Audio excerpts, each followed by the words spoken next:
Hello, good morning everyone. ছোট্ট ছোট্ট গল্প আমাদের। তো সেখানে আমি আজকে স্টার্ট করলাম সকালবেলা রাস্তা থেকে। আমি বেরোচ্ছি। আজকে তোমরা সকলেই জানো যে আমার পরীক্ষা। এই দেখো আয়না ঘুরিয়ে দিয়েছে। তো আজ আমার পরীক্ষা। আমি এখন যাচ্ছি কোথায় কোথায় এখন বলবো না। এখন গন্তব্য যাচ্ছি শোভাবাজার। সবে রওনা দিয়েছি। এখন বাজে হচ্ছে 9:10। 9:10 বেজে গেছে। স্টেশনে দাঁড়িয়ে আছি। তো আজের গন্তব্য হচ্ছে শোভাবাজার। আমার জয়পুরিয়া কলেজে এক্সাম চলছে, তো ওখানে লাল মন্দির সম্পর্কে দিদি কিছু তথ্য দেবে। পুরো ভিডিওটা দেখো, বুঝতে পারবে। আর এখানে আমি সিদ্ধেশ্বরী মাকে দেখিয়ে যাত্রাটা শুরু করলাম। অ্যাজ ইউজুয়াল আমরা মেট্রো স্টেশনের দিকে চলে এসেছি। এবার সোজা গুটি গুটি পায়ে টিকিট কেটে মেট্রো করব অ্যান্ড ডিরেক্ট চলে যাব হচ্ছে শোভাবাজার, যেখানে আমার পরীক্ষার ভেন্যু পড়েছে। একটু একটু ভয়, একটু একটু টেনশন নিয়ে রওনা দিচ্ছে। আর এখানে দিদি নামছে, একটুখানি হাই করে দিল। চলো মেট্রোয় উঠি।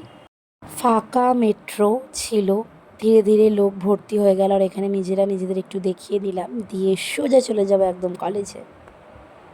আচ্ছা বলো তো, কার কার এরম সানডে দিন এক্সাম পড়ে? কত ভিড় দেখেছো? কলেজটা এক টুকরো দেখালাম, দেখি আমি এক্সাম হলে যাব। এই যে বসে আছি, বোন পরীক্ষা দিতে ঢুকে গেছে। তো এখানে আমি ওর ভয়েসটাকে অফ করলাম, করে ও দেখো দেখাচ্ছে ওইদিকে আমার ভেনু সেন্টার, জয়পুরিয়া কলেজ।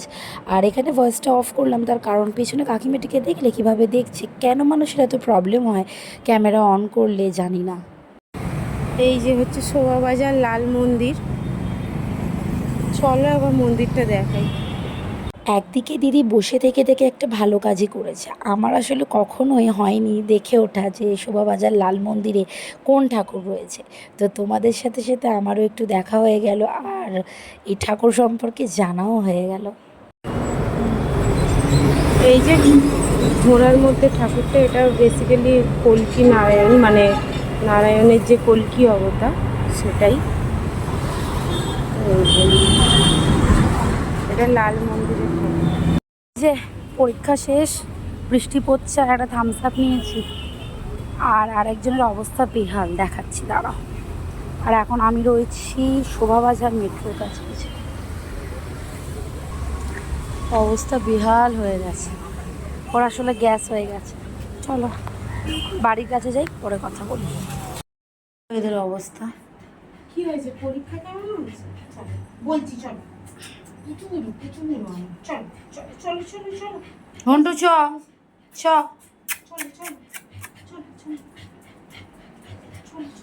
চলো। এখন বাজে কটা দেখো, 6:20। শুভ সন্ধ্যা। চা ফা খেয়ে নিয়েছি, আর তোমাদের দেখাতে ভুলে গেছি একদম। আর রাতে হচ্ছে মা ডিমের তরকারি করেছিল, সেটাই খাবো।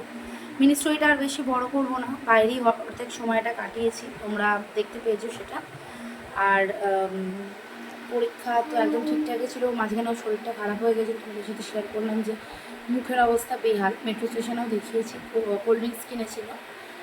তো ঠিক আছে, চলো ছোট ছোট গল্প নিয়ে আবার আসবো তোমাদের সামনে। প্রত্যেক দিন বলবো না, কোনো কোনো দিন একটু একটু করে সারতে থাকবো। ঠিক আছে, চলো টাটা।